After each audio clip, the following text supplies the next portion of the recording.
May lungkot sa mga mata ang 15 taong gulang na si Sopronio habang nakadungaw siya mula sa bintana ng kanilang kubo habang pinanonood niya ang ilang kabataan na naglalaro ng patintero sa labas ng kanilang bahay. Napatingin siya sa kanyang saklay na gawa sa pinutol na matibay na sanga mula sa puno ng bayabas na kahugis ng letrang Y. Naisip niya na kung hindi sana siya na polio nung bata pa siya, ay normal sana ang dalawa niyang binti. Ngunit dahil sa sakit na yon, ay naapektuhan ang kanan niyang binti at paa. Kaya hindi na siya nakakalakad ng maayos kung wala ang kanyang saklay. Sopronio, iho. Ikaw na muna ang bahala dito sa bahay. Magtutungo muna ako sa taniman natin. Magsaing ka na lang at meron naman ng lutong ulam dyan. Sige po, Lolo Melchor. Mag-iingat po kayo. Napatingin si Lolo Melchor sa labas at sigurado si Sopronio na nakita ng matanda ang mga batang masayang naglalaro sa labas. Bakit ang lungkot mo yata, Apo? Gusto mo bang sumali sa mga bata sa labas?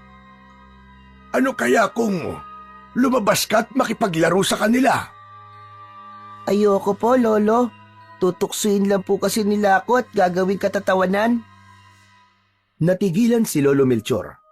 Nilapitan nito si Sopronio at marahang hinaplos ang balikat. Matipid itong ngumiti. Sopronio, hindi mo dapat hinahayaan ng iba na magdikta kung ano ang halaga mo.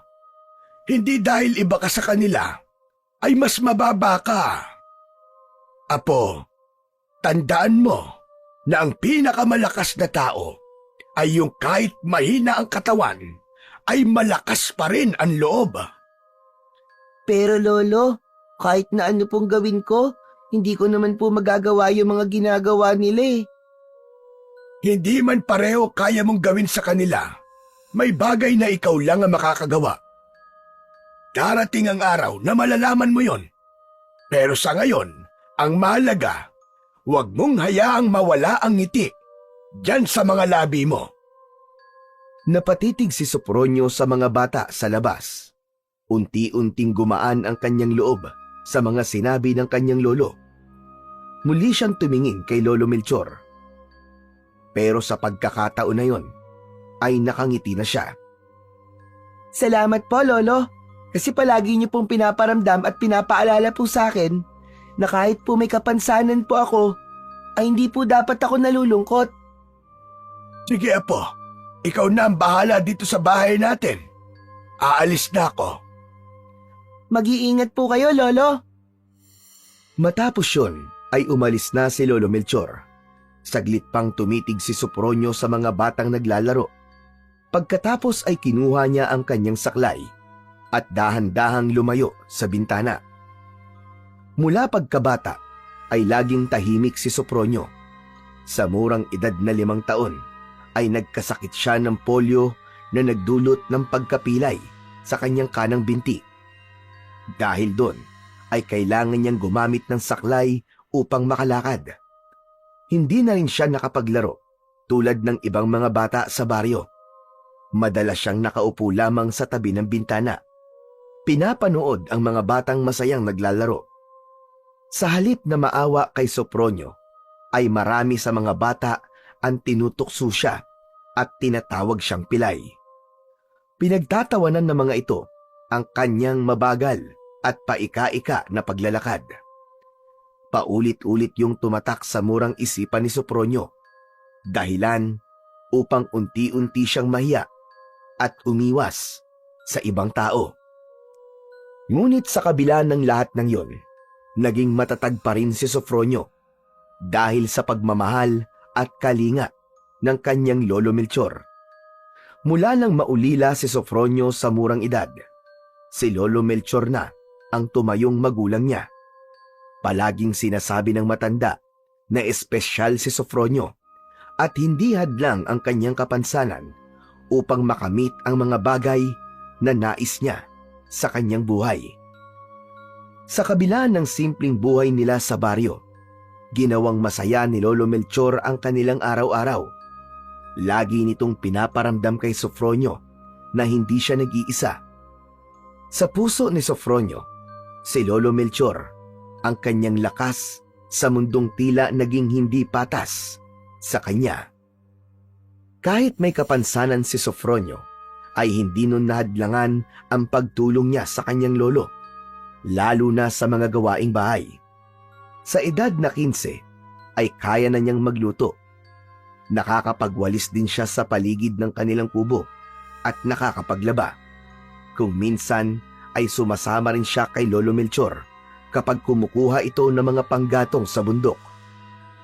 Isang umaga, matapos mag-almusal, ay nagtungo sina Sofronio at Lolo Melchor sa bundok upang manguha ng panggatong. Dala ni Lolo Melchor ang isang sako at isang itak. Pagdating nila sa bundok, sinimulan nilang maghanap ng mga natuyong sanga at kahoy.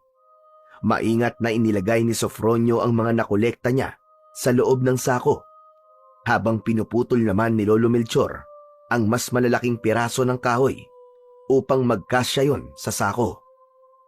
Matapos mapuno ang kanilang sako, napagdesisyonan nilang magpahinga sa ilalim ng isang malaking puno. Umupo sila sa malaking ugat ng puno at inilabas ni Lolo Melchor ang kanilang baon na nilagang kamote at tubig na nakalagay sa isang plastik na bote. Habang kumakain sila, napansin ni Sofronio ang napakatayog na puno sa tabi nila. May pagkamangha na tinignan niya yon dahil napakalaki talaga ng katawan ng puno. Lolo, gaano kaya katanda na ang punong to? Sa tingin ko, mas matanda pa yan sa akin. Marami pang mas matatandang puno dito sa bundok, baka akala mo, Sofronio. Sumandal si Sofronio sa puno at pinunasan ang pawis sa noo gamit ang laylayan ng kanyang damit. Parang napakalaking biyaya po ng bundok na ito sa atin, Lolo. Lahat po ng kailangan natin, parang nandito na po. Kahoy, mga halamang gamot, at kung ano-ano pa. Totoo yan na po. Pero hindi lang yan ang mga naibibigay ng bundok sa atin. Alam mo ba, ang bundok ang humaharang sa malalakas na bagyo. Ang mga puno ang nagsisilbing lakas ng bundok. Ano po? Lakas ng bundok? Ano pong ibig niyong sabihin, Lolo? Para kasing niyayakap ng mga puno ang bundok, Apo.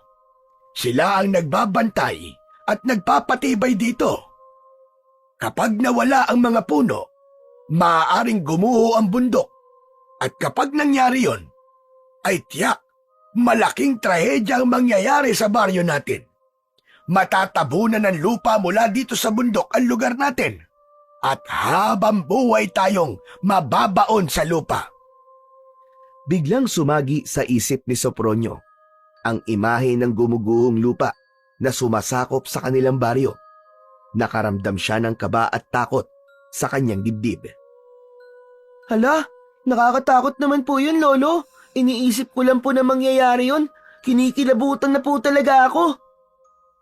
Huwag kang matakot, Apo. Disiplinado naman ang mga tao rito sa atin. Walang pumuputol ng puno sa bundok na ito. Kaya ligtas tayo. Alam ng lahat na importante ang mga puno dito sa bundok. O hala siya, tara na. Umuwi na tayo para makapagluto na at makakain na tayo. Tumayo si Sofronio at inayos ang kanyang saklay. Habang binabaybay nila ang daan pauwi, ay naisip niya na napakalaking bagay talaga ng bundok at mga puno sa buhay nilang lahat. Hindi lang ito nagbibigay ng ilang pangangailangan nila, kundi nagbibigay din ito ng proteksyon sa kanila mula sa iba't ibang kalamidad. Isang umaga, habang mag-isa si Sofronio sa kanilang kubo, ay nakita niya mula sa bintana ang isang grupo ng mga lalaki na kasamang naglalakad ng mayor ng kanilang lugar. Nasa unahan ang mayor nila, habang kausap ang isang lalaking matangkad. Medyo malaki ang katawan at may makapal na balbas na bahagyang natatakpan ang bibig nito. Hindi alam ni Sofronio, ngunit nakaramdam siya ng kakaiba. Lalo na at tila seryoso ang usapan ng mayor at ng lalaking may balbas.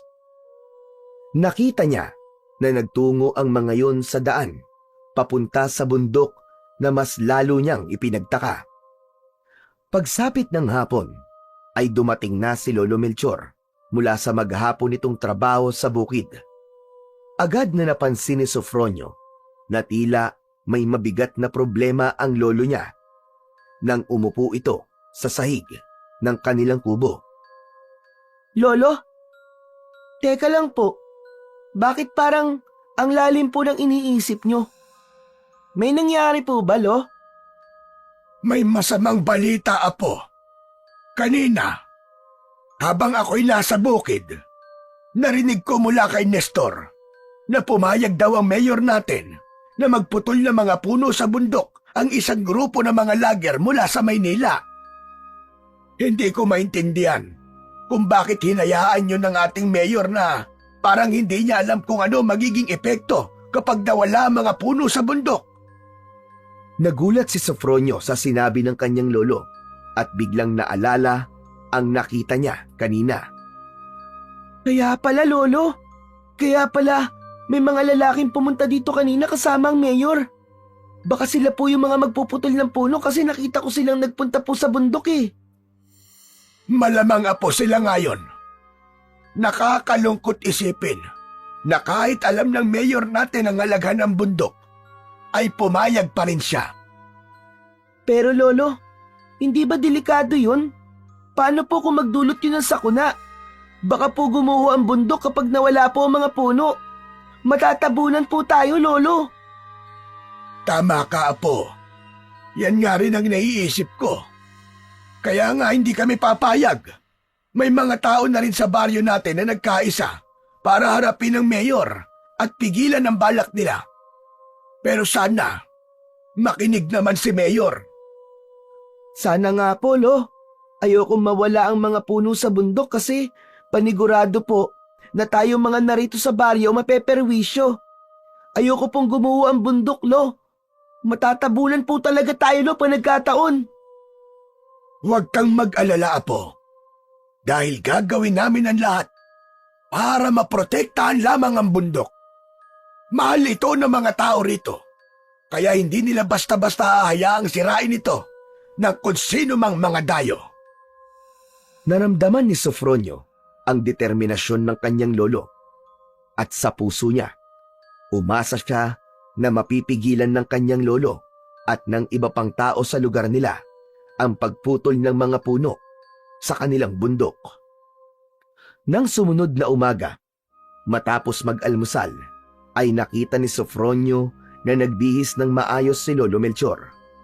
Habang sinusuklay ng matanda ang manipis nitong buhok sa harap ng maliit na salamin na nakasabit sa dingding, ay hindi na napigilan ni Sofronio ang magtanong. Lolo, aalis po ba kayo? Oo, Apo. Pupunta kami ng ilang mga taga-baryo sa opisina ni Mayor. Kakausapin namin siya para makiusap na wag nang ituloy ang pagputol ng mga puno sa bundok. Sana naman po makinig po sa inyo si Mayor. Hindi ba nila naiisip kung gaano kahalaga ang mga puno sa bundok? Lumapit si Lolo Melchor kay Sofronio at hinaplos ang balikat ng bata. Iyan nga rin ang dalangin ko, Apo.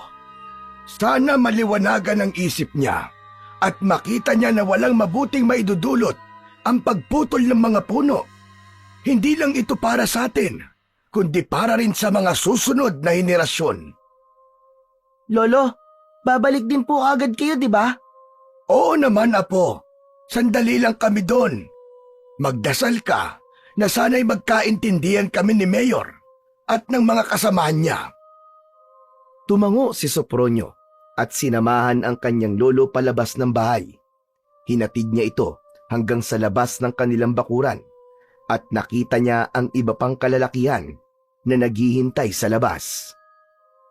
Mag-iingat po kayo, Lolo! Huwag kang mag-alala, Apo. Babalik kagad ako.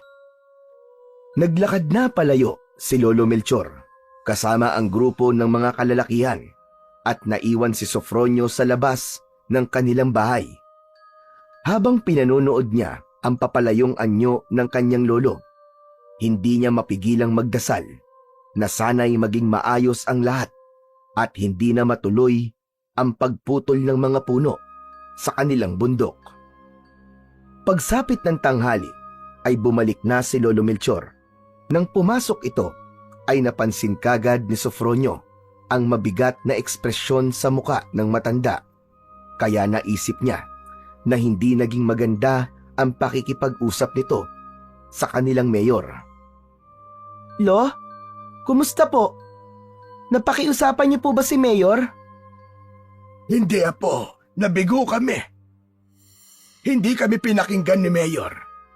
Ang sabi niya, nakapirma na siya ng kontrata at nakapagbayad na ang mga lager. Kaya hindi niya na pwedeng pigilan ang pagputol sa mga puno. Nagpakita pa siya sa amin ng mga permit, pero hindi namin alam kung tunay ba ang mga yon o hindi. Hindi po ba naisip ni Mayor ang magiging epekto nun sa atin? Umiling si Lolo Melchor. Bakas ang lungkot at pagkadismaya sa mukha nito. At sabi ni Mayor, gagamitin daw niya ang pera na ibabayad ng mga lager para mas pagandahin ang lugar natin.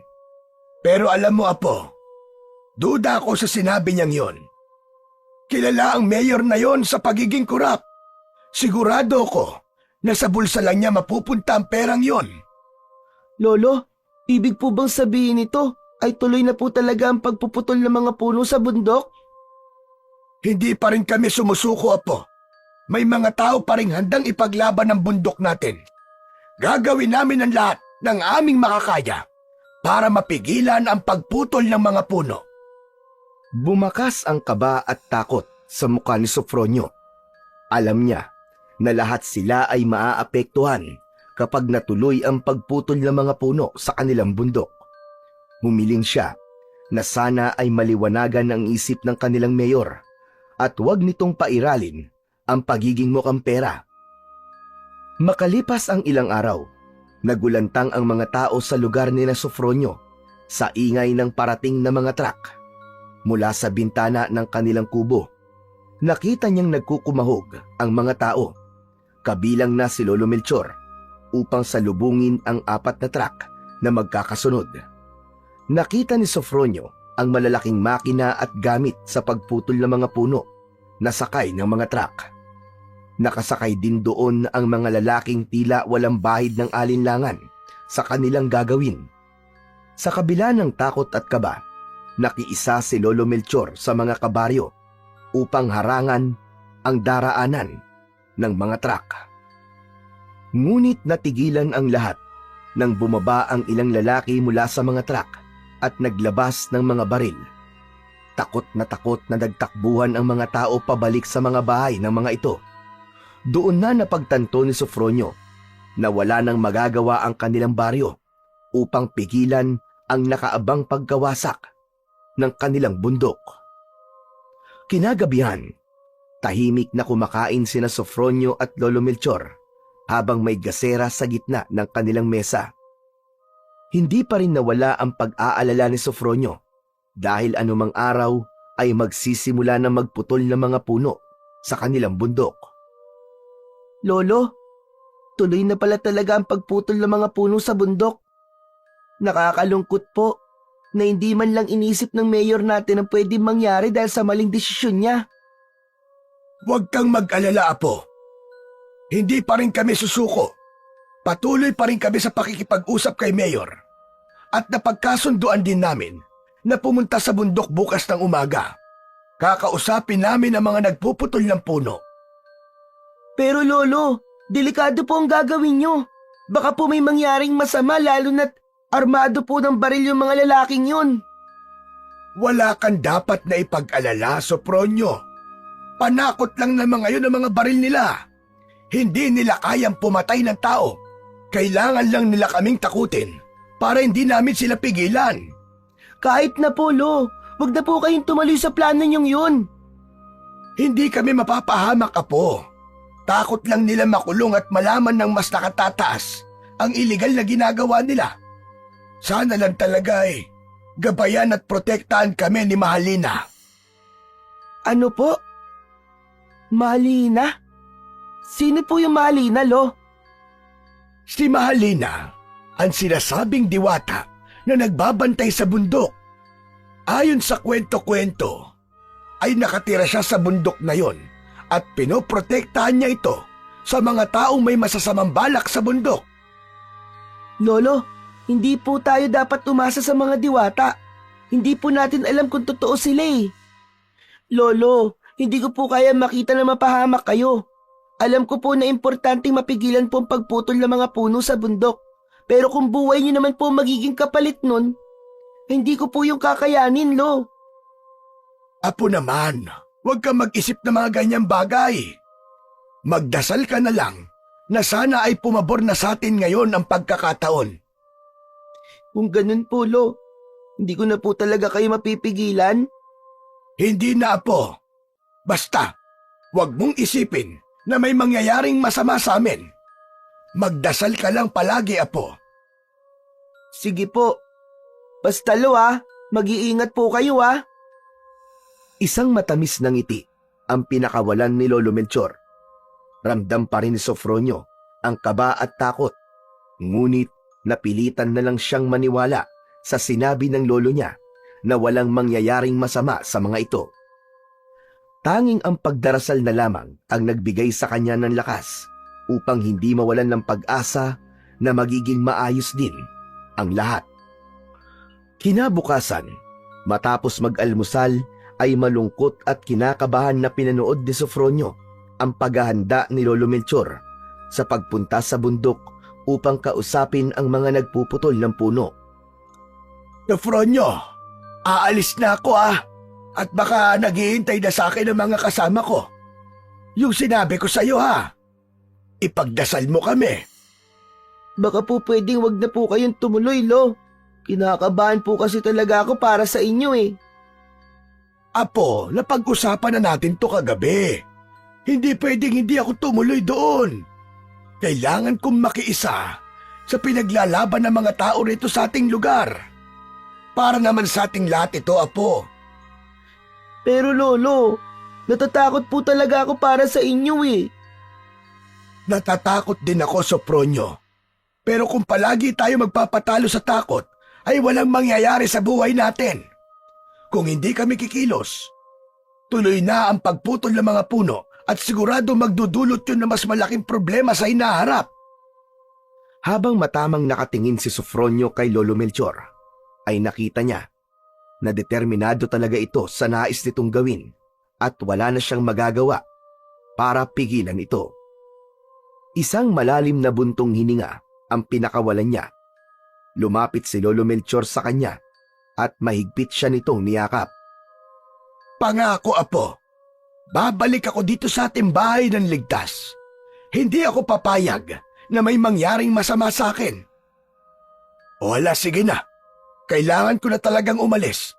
Ikaw na muna ang bahala dito sa bahay. Pagkatapos nun, ay umalis na si Lolo Melchor kasama ang ilang kalalakihan patungong bundok. Iniwan nito si Sofronio na nakatayo sa pintuan habang ang mukha niya ay puno ng pagkabahala. Hindi naalis ni Sofronio ang takot at kaba sa kanyang dibdib. Simula nang umalis si Lolo Melchor, ay hindi na napakali si Sofronio sa paghihintay ng pagbabalik ng lolo niya. Nakaupo siya sa tabi ng bintana kung saan nakadungaw siya at umaasa na makikita na niya si Lolo Melchor na ligtas. Hindi rin niya kinalimutan ang magdasal para sa kaligtasan ng kanyang lolo at ng mga kasama nito. Naisip niya rin na kung hindi lang sana siya pilay, ay kanina pa niya sinundan ang lolo niya sa bundok. Ngunit wala siyang magawa, kundi maghintay at umasa. Pagsapit ng hapon, biglang may narinig si Sofronio na kaguluhan mula sa labas ng kanilang bahay. Kinuha niya ang kanyang saklay at nagmamadaling lumabas ng kubo. Agad niyang nakita ang isang grupo ng kalalakihan na buhat ang isang dugo ang lalaki. Ang damit nito ay puno ng dugo at may malalim na sugat sa dibdib na halatang dulot ng tama ng baril. Ang kanyang puso ay tila tumigil sa pagtibok dahil sa takot habang pinagmamasdan ang kalunos-lunos na itsura ng lalaki.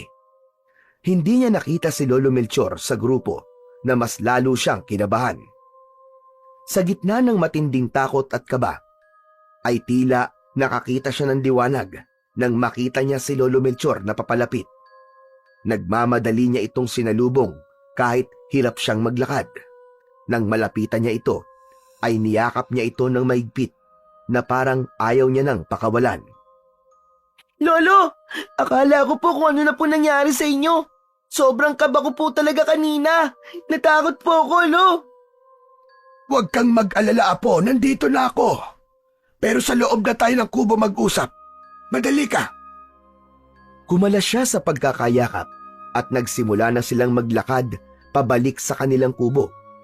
Panay ang sulyap ni Sofronio sa dugo ang lalaki na pinagtutulungang buhatin ng mga kalalakihan na sa tingin niya, patay na ang lalaking yon. Pagdating nila sa loob ng kubo, ay naupo sila sa sahig na kawayan.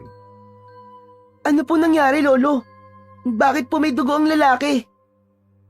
Maayos naman sana ang lahat nung una. Kinausap namin ang mga nagpuputol ng puno, lalo na si Hector na leader nila. Pero hindi nagtagal ay nagkainitan. Hindi sila handang makinig. Bigla na lamang naglabas ng baril si Hector. Nagpaputok siya ng maraming beses. Ano po? Bakit niya po ginawa yun? Wala naman po kayong ginawang masama, di ba? Tama ka, Apo, wala nga. Pero pilit niya kaming pinapalayas hanggang sa tinamaan si Joel ng bala. Hindi nila kami pinayagan na dalhin siya kagad sa ospital. Pinagbantaan pa kami ni Hector. Ang sabi niya, kapag nagsumbong daw kami sa mga pulis, pati pamilya namin ay idadamay nila. Nanlumo si Sofronio sa narinig. Hindi niya maipaliwanag ang takot at lungkot na lumukob sa kanya. Lolo, wag na po kayong babalik doon ha, delikado po. Paano po kung may masama po mangyari sa inyo? Kayo naman po yung mabaril.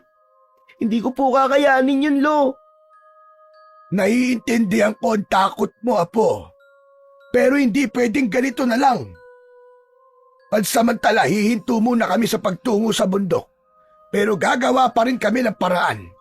Hindi namin pwedeng hayaan na sirain nila ang bundok natin. Mahalagang protektahan natin ito, Apo. Kahit na mahirap at mapanganib. O maging buhay pa namin ang kapalit. Hindi sumagot si Sofronio. Nakaramdam siya ng konting ginhawa na pansamantala munang hihinto ang lolo niya. Pero nanatili pa rin ang kaba sa kanyang puso. Sa isip niya, ang laban na yon ay hindi lamang laban para sa kalikasan, kundi laban din para sa kanilang buhay. Sa mga sumunod na araw, ay nasaksihan nila Sofronio ang unti-unting pagbabago sa bundok na dati ay luntian dahil sa dami ng mga puno roon. Ang ilang bahagi ng bundok ay naging kalbo na at tuwing umaga hanggang hapon ay nadidinig nila ang tunog ng chainsaw. Ang mga puno na dati ay nagsisilbing kanlungan ng mga ibon at hayop ay pinutol isa-isa. Ang mga kalalakihan na dating matapang na sumasama kay Lolo Melchor upang ipaglaban ng mga puno sa bundok ay natakot ng tumutol sa grupo ni Hector dahil sa pagkamatay ni Joel. Nung una ay kinukumbinsi pa rin ni Lolo Melchor ang mga tao na dapat pa rin nilang pigilan si Hector, ngunit dahil sa takot na ang lahat ay wala nang nakinig sa lolo ni Sofronio. Hanggang sa si Lolo Melchor na mismo ang sumuko at tila hinayaan na lamang nito sina Hector sa pag-ubos ng mga puno sa kanilang bundok. Isang tanghali, mag-isa si Sofronio sa kanilang bahay habang nasa bukid naman si Lolo Melchor. Nagpasya siyang magluto na ng tanghalian, ngunit natuklasan niyang wala na silang panggatong. Agad niyang kinuha ang saklay niya, isang sako at ang lumang itak bago naglakad papunta sa bundok upang mangalap ng kahoy. Pagdating sa bundok, ay agad siyang namulot ng mga tuyong sanga na nasa lupa. Hanggang sa hindi niya napansin na unti-unti siyang napapalapit sa lugar kung nasaan nagaganap ang pagputol ng mga puno. Natigilan na lamang siya nang makarinig siya ng malalakas na tawanan ng mga lalaki. Dahan-dahan siyang lumapit upang alamin ang pinagmumulan ng ingay. Sa hindi kalayuan, nasilayan niya ang grupo ng mga nagpuputol ng mga puno. Nakita niya ang lalaking kausap noon ni Mayor na may hawak na piraso ng tinapay. Isang matandang babae na may payat na pangangatawan ang pilit na inaabot ang tinapay mula sa lalaki.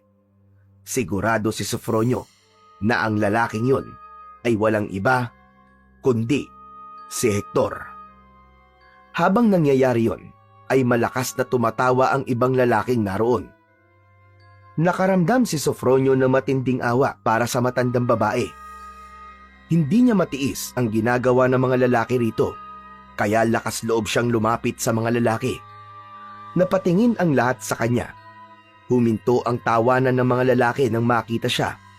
Agad niyang kinausap ang matandang babae. Lola, ano pong ginagawa niyo rito? Nagugutom kasi ako, Utoy. Wala na akong makain dito sa bundok. Napilitan akong humingi ng tulong sa kanila. Ay sabi nila, ibibigay nila ang tinapay kung kaya ko yung maabot. Nanlumo si Sofronio sa kanyang narinig, ngunit pilit niyang kinontrol ang kanyang galit sa mga lalaking naroon. Lola, may pagkain po kami sa bahay. Sumama po kayo sa akin at doon na lang po kayo kumain. Napuno ng pasasalamat ang muka ng matanda, ngunit bago pa sila makalayo, tumawa ang lalaking may hawak ng tinapay. Lumapit ito kay Sofronio at biglang hinablot ang saklay niya, dahilan upang matumba siya sa lupa. Ang tapang mo ah! Bakit ka ba nakikialam, ha, Pilay? Kung hindi niyo kayang tumulong na maayos, huwag niyo na lang gawing katatawanan ng nangangailangan. Tao rin na matandang yan kagaya niyo.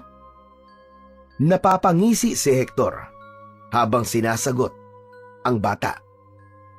Hindi ka lang pala, Pilay. Pakiilamero ka pa.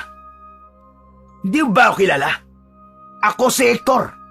At walang sino man ang pwede magdikta ng dapat kong gawin.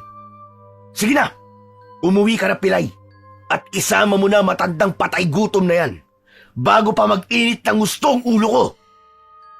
Malakas na ibinato ni Hector ang saklay sa paanan ni Sofronio. Pinulot ni Sofronio ang kanyang saklay at mabilis siyang tumayo. Hindi na lang niya pinansin si Hector. Lumingon siya sa matandang babae at ngumiti. Tara na po, Lola. Umalis na po tayo rito. Tahimik na naglakad si Sofronio, habang ang matandang babae naman ay nakasunod lamang sa kanya. Habang naglalakad pababa ng bundok, dama ni Sofronio ang takot dahil ang akala niya ay sasaktan talaga siya ni Hector. Bumalik sa alaala niya ang lalaking binaril nito at nagpasalamat siya sa Diyos na hindi nito yun ginawa sa kanya. Pagkarating ni Sofronio at ng matandang babae sa kubo, ay pinapasok ni Sofronio ang matanda sa loob. Pinaupo niya ito sa hapagkainan nila at nagpaalam siya rito na magluluto muna siya ng nilagang kamote. Lumabas na siya at kinuha niya ang panggatong na nasa sako at nagtungo siya sa likod ng bahay kung saan naroon ang lutuan. Hinugasan muna niya ang mga kamote at inilagay yon sa kalderong may tubig. Sinimulan na niyang magpaapoy sa kalan at sa kanya isinalang ang kaldero. Bumalik na kagad si Sofronio sa loob ng kubo upang kumustahin ang matandang babae. Ayos lang po ba kayo, Lola? May iba pa po ba kayong kailangan? Utoy, baka pwedeng makahingi ako ng tubig. Sandali lang po, Lola. Ikukuha ko po kayo. Kumuha si Sofronio ng baso mula sa istante. Pinuno niya yun ng tubig mula sa tapayan at inabot sa matandang babae. Maraming salamat, Utoy. Napakabait mong bata. Salamat at tinulungan mo ko. mula sa mga salbahing lalaking yon. Abay, Utoy, ano nga ba ang pangalan mo? Ako po si Sofronio, Lola. Huwag niyo na pong alalahanin ang ginawa ko. Ginawa ko lang naman po ang tama. Hindi ko po kasi kayang hayaan lang kayo lalo na't naaalala ko ang lolo ko sa inyo. Napangiti ang matandang babae habang bakas sa mukha nito ang pasasalamat. Mabuti ka bata, Sofronio. Sana ay marami pang katulad mo. Pero bakit mo naisip na tulungan ako? Alam ko po kasi, Lola, na hindi po tama na gawing katatawanan ng kapwa, lalo na ang mga nangangailangan. Matanda na po kayo. Tsaka, hindi rin po kayo dapat tumingi ng pagkain sa mga lalaking yun, Lola. Wala po silang puso. Hindi ko alam yun eh. Isa pa, wala na akong magawa. Desperado na ako. Abay, gutom na ako. Kumukulo na ang aking kan. Lola, kung nagugutom po kayo, huwag po kayong mahihiyang pumunta dito sa bahay namin ha. Bibigyan ko po kayo ng pagkain kahit anong meron kami. Sofronio, kung bibigyan ka ng pagkakataon na magkaroon ng isang kahilingan, ano ang hihilingin mo? Natigilan si Sofronio sa tanong na yon ng matandang babae. Isang bagay lamang ang pumasok sa isip niya ng sandaling yon. Sana po, mahinto na po ang pagputol ng mga puno sa bundok. Natatakot po kasi ako na baka kapag naubos po ang mga puno roon, gumanti po ang bundok sa atin. Habang nagsasalita si Sofronio, napansin niyang titig na titig sa kanya ang matanda na para bang binabasa nito ang kanyang buong pagkatao. Bahagyang nakaramdam ng kilabot si Sofronio sa paraan ng pagtitig nito sa kanya. Lola, bakit may nasabi po ba akong mali? Wala naman. Humahanga lang ako sa'yo. Napakabata mo pa, pero hindi ka makasarili. Ang kailangan mo ay hindi para sa sarili mo, kundi para sa kapakanan ng lahat. Itinuro po sa akin yun ng lolo ko. Ang sabi po niya, wag daw po ako maging makasarili at kung may kakayahan akong tumulong, ay tumulong ako. Tama ang lolo mo. At sa wakas, nahanap ko na ang matagal ko nang hinahanap. Nagulat si Sofronio sa sinabi ng matandang babae. Ano po? Matagal na hinahanap? Ano pong ibig niyong sabihin, Lola? Ngunit hindi sinagot ng matandang babae ang tanong na yon ni Sofronio. Sa halip, ngumiti lamang ito. Baka luto na ang niluluto mo. Aba, gutom na talaga ako. 1 linggo na akong hindi kumakain. Ay, sandali lang po at titignan ko po sa likod. Lumabas si Sofronio ng bahay. Nagmamadali siyang nagtungo sa likod at nang buksan niya ang kaldero ay nakita niyang luto na ang mga kamote. Kumuha siya ng basahan at maingat niyang kinuha ang kaldero mula sa matibay na kawad na nagsisilbi nitong hawakan. Matapos yun, ay naglakad na siya pabalik sa loob ng kubo. Pagpasok niya, ay nagtaka siya dahil wala na roon ang matandang babae. Inilapag niya ang kaldero sa lamesa at mabilis na lumabas ng bahay. Tumingin siya sa paligid, sa harap ng bahay, sa gilid, at maging sa likod kung saan naroon ang kanilang maliit na bakuran. Ngunit walang bakas ng matanda.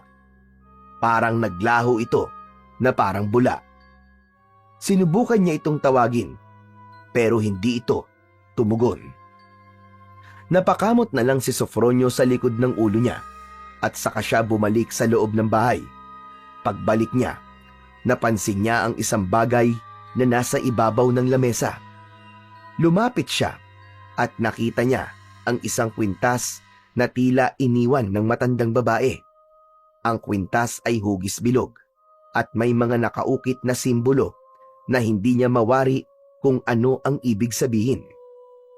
Kinuha ni Sofronio ang kwintas at tinitigan yun ng mabuti. Hindi niya maiwasang humanga sa pagkakagawa ng kwintas dahil tila antigong-antigo yun. Ngunit may kakaibang aura na hindi niya maipaliwanag. Hala, siguro kay Lola ito. Ibabalik ko na lang sa kanya kapag nagkita kami ulit.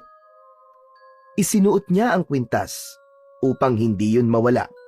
Habang nakasabit ito sa kanyang leeg, hindi niya maiwasang magtaka kung bakit biglang umalis ang matandang babae kahit hindi pa ito nakakakain. Napaupo siya sa bangko at saglit na tumitig sa kalderong puno ng nilagang kamote. Pakiramdam niya, may kakaibang nangyari na hindi niya maipaliwanag. Ngunit wala na siyang magagawa, kundi hintayin kung kailan ulit magpapakita ang matanda para maibalik niya rito ang kwintas nito. Pagsapit ng hapon ay tumambay na si Sofronio sa mahabang upuan sa harapan ng kanilang kubo upang hintayin ang pagdating ng lolo niya. Hindi nagtagal ay dumating na nga si Lolo Melchor na may dalang isang plastik. Napangiti si Sofronio at sinalubong niya ang kanyang lolo. Lolo! Lolo, kumusta po? Eto, pagod. Pero ayos lang at makakapagpahinga na rin ako sa wakas. Oo nga pala. May pasalubong ako sa'yo. Eto, bayabas. Inabot ni Lolo Melchor ang isang plastik na puno ng bayabas. Agad naman yung kinuha ni Sofronio. Naku, salamat po Lolo ah. Paborito ko po ito. Mamaya mo na kainin ang mga yan pagkatapos ng hapunan at baka sumakit ang tiyan mo. Habang naglalakad papasok ng bahay, napansin ni Lolo Melchor ang kwintas na suot ni Sofronio. Bahagya itong tumigil at hinawakan ang palawit ng kwintas niya. Apo, saan galing itong kwintas mo? Ngayon ko lang nakita na suot mo yan. Ah, ito po ba? Naiwan po kasi ito ng matandang babae na tinulungan ko kanina. Nagugutom po kasi siya eh. Bibigyan ko po sana ng kamote. Sinong matandang babae? Ikinuwento ni Sofronio ang lahat sa lolo niya, mula sa nakita niyang ginagawa ng mga lalaki sa bundok sa matandang babae, hanggang sa pagdala niya sa matanda sa bahay nila para pakainin ito at kung paano ito bigla nawala. Naiwan niya po tong kwintas sa lamesa, Lolo. Kaya isinuot ko po muna para hindi po mawala. Akala ko po kasi babalik siya para kunin eh. Sofronio, hindi ka dapat nagsusuot ng galing sa kung sino-sino lang, lalo na kung hindi mo kilala. Hindi natin alam kung anong dala ng bagay na yan. Mukhang mabait naman po yung matandang babae, Lolo eh. Gutom na gutom nga po siya kanina, kaya tinulungan ko. Kaya lang po, bigla na lang po siyang umalis bago po siya makakain. Napailing si Lolo Melchor, pero hindi na nito kinontra pa si Sofronio. Nagpatuloy na sila sa paglalakad hanggang sa makapasok na sila sa kanilang kubo. Nang sumunod na umaga, kakaiba ang pakiramdam ni Sofronio nang magising siya. Wala na sa tabi niya ang lolo niya at alam niya na nasa labas ito at bumibili ng pandesal. Tumayo siya at nag-inat. Naglakad siya patungo sa maliit nilang kusina. Tinignan niya kung meron pa silang itlog dahil naisip niyang magprito noon para meron silang palaman sa pandesal. Nagulat si Sofronio nang marinig niya ang malakas na sigaw ni Lolo Melchor. Napalingon si Sofronio sa lolo niya na nasa bungad ng pintuan habang may hawak na isang supot ng pandesal. Nanlalaki ang mga mata ni Lolo Melchor at nakahawak sa dibdib. Sa itsura nito ay tila nakakita ito ng multo. Lolo, ayos lang po ba kayo? Hindi nakapagsalita ang lolo niya, kaya naglakad siya palapit dito. Hindi pa rin niya napagtanto kung ano ang ikinagulat nito. Sofronio! Aba, mabaging Diyos! Nakakalakad ka ng walang saklay! Napahinto si Sofronio sa gitna ng kanyang pagakbang. Nanginginig niyang tinignan ang kanyang mga binti at paa. Laking gulat niya nang nakita niya na hindi na payat at tuyot ang kanyang kanang binti at paa. Normal na yon, gaya ng kaliwa niyang binti. Nanatiling nakatayo si Sofronio. Hindi siya makapaniwala sa kanyang nakita. Unti-unti siyang napaluha at sinubukan niya muling ihakbang ang kanang paa niya. Tuluyan na siyang napaiyak nang mapagtanto niya na nakakalakad na siya nang walang saklay. Nagmamadaling lumapit si Lolo Melchor sa kanya at mahigpit siya nitong niyakap. Naramdaman niya ang luha ng lolo niya sa balikat niya. Halos mapahagulgul na ito sa labis na tuwa. Lolo, paano po nangyari to? Bigla po nakakalakad na ako na maayos. Isa itong himala, Apo! Isa itong himala! Lolo, kung panaginip man ito sana hindi na po ako magising. Hindi ito isang panaginip, Apo. Sopronio, totoo itong nangyayari. Nakakalakad ka na. Pinagpala ka ng Diyos. Maraming salamat po, Ama. Habang magkayakap ang dalawa, ay naramdaman ni Sofronio ang kakaibang init na dumaloy mula sa kwintas patungo sa buo niyang katawan. Para bang may ibinibigay na enerhiya at lakas ang kwintas sa kanya. Napahawak siya sa kwintas habang kumakabog ang dibdib niya. Kumalas siya mula sa yakap ni Lolo Melchor at tinignan ang lolo niya ng may halong pagtataka at kaba. Lolo, hindi po kaya dahil sa kwintas po na suot ko kaya nakakalakad na ako ng maayos? Simula po kasi nang isuot ko ito, ay biglaan na lang po ako nakalakad. Baka naman nagkataon lang, Apo. Ang mahalaga ngayon ay nakakalakad ka na. Huwag na natin isipin kung bakit o paano. Pero Lolo, parang may kakaiba po talaga sa kwintas na ito eh. Sofronio, minsan ang mga bagay na hindi natin may paliwanag ay dapat hayaan na lang nating manatiling misteryo. Basta, nakakalakad ka na ng maayos. Yun na lang ang isipin mo. Napakasaya ko para sa iyo, Apo! Pinagmasdan ni Sofronio ang kwintas na hawak niya. Tila may kung anong misteryo ang bumabalot doon. Ngunit tulad ng sinabi ng lolo niya, marahil ay nagkataon lamang ang lahat. Naisip niya na ano nga ba ang magagawa ng isang kwintas para makalakad siya ng maayos. Mabilis na kumalat sa lugar ni na Sofronio ang hindi maipaliwanag na paggaling ng kanyang kanang paa. Ilang araw din na naging usap-usapan ang tila isang himala na nangyari yon kay Sofronio. Bagamat hindi rin alam ni na Sofronio at Lolo Melchor ang eksaktong dahilan kung bakit nakakalakad na siya ng ayos, ay ipinagpasalamat na lamang nila yon sa Diyos. Ngunit ang kwento tungkol kay Sofronio ay mabilis na nakalimutan ng mga tao nang kumalat naman sa lugar nila ang balita na may nakitang mga aswang ang isang babae sa bakuran nito. Ayon sa babaeng nakakita, ay nagising ito sa ingay ng mga alaga nitong baboy. Nang sumilip ito sa bintana, ay may nakita itong dalawang nilalang na galing sa kulungan ng baboy, at nang maglakad ang mga yon palayo, ay doon nito napagtanto na mga aswang ang dalawang nilalang. Kinabukasan ng umaga, nakita nito na patay na ang mga alaga nitong baboy. Wakwak ang tiyan ng mga yon at nagkalat ang mga lamang loob sa kulungan. Dahil sa kwentong yon ay napuno ng takot ang mga tao, maging sina Sofronio at Lolo Melchor. Isang gabi, habang kumakain ng hapunan, ay hindi naiwasang magtanong ni Sofronio sa lolo niya tungkol sa bagay na yon. Lolo, sa tingin niyo po ba totoo yung kumakalat na kwento tungkol sa mga aswang dito sa atin? Naniniwala ako na totoo ang mga aswang, Apo. Pero hindi ako masyadong kumbinsido sa kwento na kumakalat dito ngayon. Maaaring tao ang pumatay sa mga baboy, kaya mas nakakatakot kung ganun. Yun nga rin po ang naiisip ko, Lolo eh. Hindi po kaya sina Hector ang may kagagawan nun? At bakit mo naman nasabi yon, Apo? Baka po gusto niyang matakot tayong lahat dito para umalis na po tayo sa lugar na ito. Sa sama po ng ugali nun, hindi na po nakapagtataka kung magagawa niya po yun. Huwag muna tayo magsalita ng kung ano-ano hanggat wala tayong ebidensya. Sigurado ko, nalalabas din naman ang katotohanan pagdating ng tamang panahon.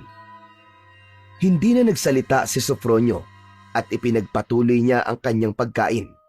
Ang kasiyahan niya dahil nakakalakad na siya ng maayos ay mabilis na natabunan ng takot dahil sa posibilidad na merong aswang na gumagala sa kanilang lugar. Ganun pa man, inisip na lang niya na wala siyang dapat na ikabahala, lalo na't hindi naman sila lumalabas ng lolo niya kapag madilim na.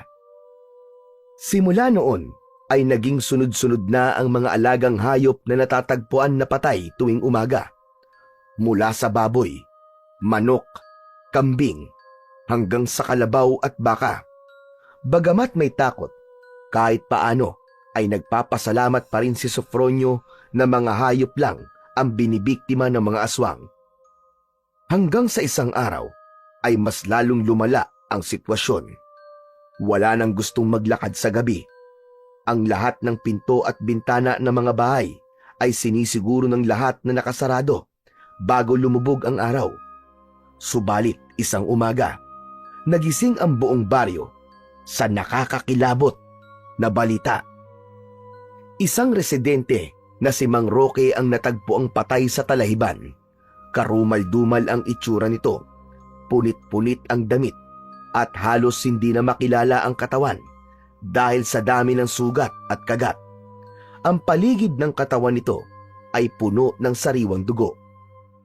Pagkarinig ng balita, nagmamadaling pumunta sina Sofronio at Lolo Melchor sa lugar kung saan natagpuan si Mang Roque. Lolo, anong klaseng hayop po ang pumatay kay Mang Roque? Nakakaawa naman po siya. Apo, wala ng duda. Hindi na ito gawa ng tao o hayop. Aswang. Aswang ang gumawa niyan kay Roque. Napatingin si Sofronio sa mga tao sa kanyang paligid. Halata ang takot sa kanilang mga mata. Lolo, paano kung tayo naman ang sunod na maging biktima? Natatakot po ako, Lolo. Huwag kang mag-alala, Apo. Gagawa tayo ng paraan para protektahan ang sarili natin. Pero kailangan nating maging mas maingat simula ngayon. Mula noon, lalong lumalim ang takot sa puso ni Sofronio. Hindi niya maintindihan kung bakit biglang dumating ang ganung lagim sa kanilang lugar. Ngunit sa kabila ng takot, alam niyang kailangan nilang kumilos bago pa mas maraming buhay ang masayang at mawala. Isang gabi, habang mahimbing na natutulog si Sofronio, ay dinalaw siya ng isang panaginip. Sa kanyang panaginip, bigla siyang bumangon sa pagkakahiga at naglakad siya palabas ng kanilang bahay. Pakiramdam niya ay para siyang tinatawag ng isang boses na nanggagaling sa bundok. Hindi niya alam kung bakit, pero patuloy siyang naglakad hanggang sa makarating siya sa madilim at masukal na parte ng bundok. Nagising si Sofronio nang may maramdaman siyang malamig na hangin na humahampas sa kanyang muka. Sa pagmulat ng mga mata niya, ay nagtaka siya nang malaman na wala siya sa higaan, kundi nandoon talaga siya sa bundok. Anong nangyari? Teka, bakit nandito ako? Napahawak siya sa kanyang ulo habang pilit na inaalala kung paano siya napunta roon. Nagkaroon siya ng hinala na baka naglakad siya habang tulog siya. Aalis na sana siya nang bigla siyang may narinig na kaluskos mula sa likod ng isang malaking puno. Napahinto si Sofronio at kinabahan siya. Mula sa likod ng puno ay biglang lumitaw ang matandang babae na tinulungan niya noon. Nakangiti ito habang dahan-dahang lumalapit sa kanya. Lola? Ano pong ginagawa niyo rito? Dahil dito ako nakatira sa bundok. Napatingin si Sofronio sa kwintas na suot niya. Hinawakan niya yon ng mahigpit. Lola, Sa inyo po ba itong kwintas na ito? Oo, tama ka. Akin nga yan, iho. Iniwanan ko yan sa bahay nyo nung huli tayong nagkita. Kung ganun po, ibinabalik ko na po ito sa inyo, Lola. Hinubad ni Sofronio ang kwintas mula sa kanyang leeg at iniabot yon sa matandang babae. Ngunit itinulak nito pabalik ang kanyang kamay. Hindi mo na kailangan ibalik sa akin yan, Sofronio. Regalo ko yan sa'yo. Ikaw ang nararapat na magmay-ari niyan. Busilak ang puso mo at matagal ko nang hinahanap ang taong pagbibigyan ko niyan. Pero bakit po? Ano po ba ang kwintas na ito, Lola? Yan ay isang makapangyarihang mutya. Sinisiguro nito na matutupad ang pinakamalalim na ninanais ng puso ng taong karapat-dapat na magmay-ari nito. Kung ganun po, ang kwintas ko po ang dahilan kung bakit nakakalakad na po ko. Tama ka, Sofronio. Tinupad niyan ang hiling ng iyong puso. Magsasalita pa sana si Sofronio nang biglang nagliwanag ang matandang babae na nasa harapan niya. Napapikit siya sa sobrang tindi ng liwanag at nang muli niyang idilat ang kanyang mga mata, ang matandang babae ay nagbago ng anyo. Isang napakagandang diwata ang nakatayo sa kanyang harapan. Meron itong mahabang buhok na kumikislap na parang bituin at ang suot nito ay naging makulay. Ang matandang babae ay naging isang napakagandang diwata sa isang kisap mata. Saglit na natulala si Sofronio at nang bumalik ang kanyang kamalayan, ay mabilis siyang tumalikod at magtatangka sanang tumakbo palayo. Ngunit sa kanyang pagharap, naroon na naman ang diwata sa kanyang harapan. Napaluhod siya sa labis na takot. Wag! Wag niyo po akong sasaktan! Parang awa niyo na po! Wala kang dapat ikatakot, Sofronio. Dahil hindi kita sasaktan. Sino ka ba? Anong kailangan mo? Ako si Mahalina, ang diwatang nagbabantay sa bundok na ito. Napakunot ng noo si Sofronio. Ano? Ikaw po si Mahalina? Kung ganon, totoo pala ang kwento ni Lolo tungkol sa diwata na nagbabantay sa bundok na ito. Tama ang sinabi ng iyong lolo. Ako ang nagbabantay dito. At nang makita kita, Sofronio, nakita ko ang kabutihan ng iyong puso. Kaya ibinigay ko sa iyo ang mutya na suot mo ngayon. Napatingin si Sofronio sa kwintas at hinawakan niya yon. Bakit niyo po ibinibigay sa akin to? Ano ba talaga ang mutya na ito? Makinig kang mabuti sa sasabihin ko. Ang kwintas na yan ay magbibigay sa iyo ng kakayahang makontrol ang 4 na elemento. Apoy, tubig, hangin, at lupa. Ito ay kapangyarihang magagamit mo upang labanan ng mga aswang at pigilan ng mga taong umaabuso dito sa bundok. Pero bakit hindi na lang po kayong gumamit ng kapangyarihan nyo para wakasan po ang mga problemang sinasabi nyo? Bakit kailangan ako pa po ang gumawa ng mga yun? Hindi ko pwedeng gawing madali ang lahat, Sofronio. Ang kapangyarihan ay dapat gamitin ng may tapang at karunungan. Nais kong ikaw mismo ang maging tagapagtanggol ng bundok at ng inyong bayan. Sa ganitong paraan, mas lalakas ka at magiging mas matatag. Napaisip si Sofronio, ngunit bago pa siya makapagtanong muli, biglang nawala si Mahalina na para itong isang bula sa hangin. Naiwan siyang mag-isa sa gitna ng bundok. Hawak ang kwintas na tila lalong umiinit sa kanyang palad. Mahalina! Mahalina, nasan ka? Mahalina! Ngunit ang tanging sagot na nakuha niya ay ang malamig na ihip ng hangin na humahampas sa kanyang muka. Sa gitna ng katahimikan, biglang nakarinig si Sofronio ng mga sigawan mula sa hindi kalayuan. Natigilan siya at tumibok ng mabilis ang kanyang puso. Sa kabila ng takot na lumukob sa kanya, ay nagpasya siyang sundan ang direksyon ng sigawan na yon. Nakarating si Sofronio sa lugar kung saan maraming mga nakatumbang puno at nakita niya ang isang nakakakilabot na tagpo.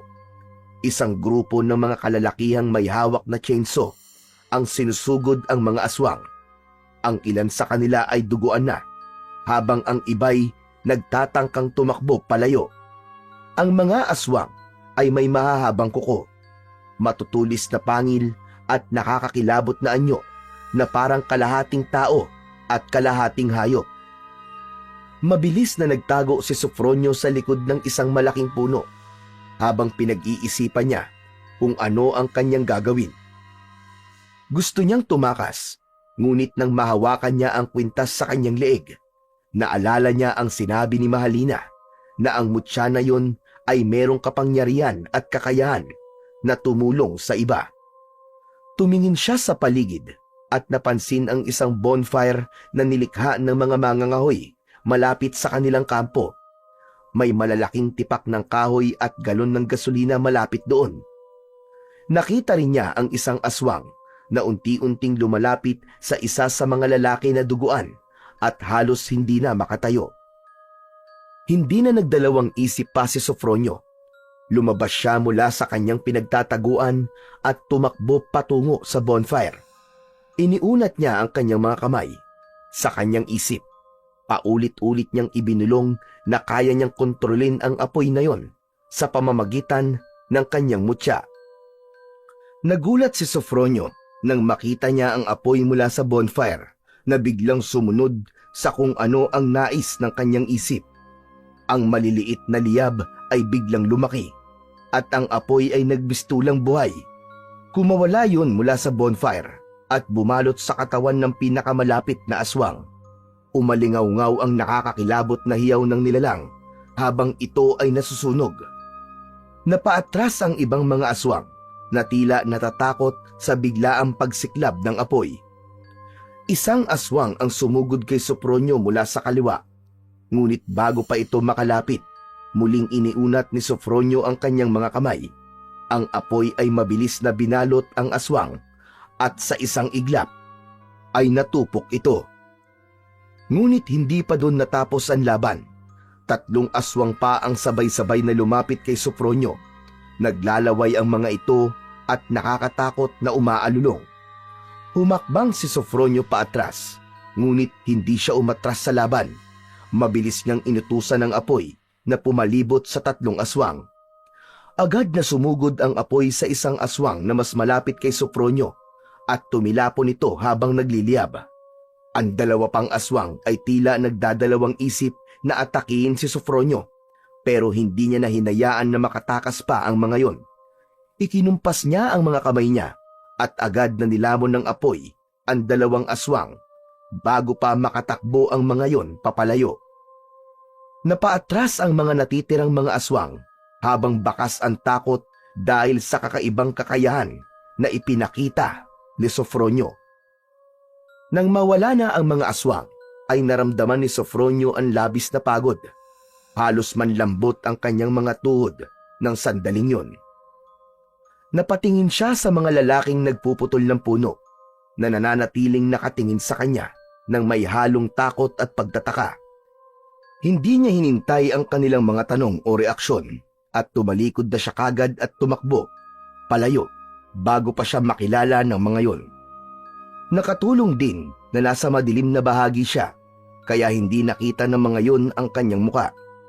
Sa kanyang pagtakbo palayo ay hinawakan niya ang kanyang kwintas at hindi siya makapaniwala na nagawa niyang kontrolin ang apoy.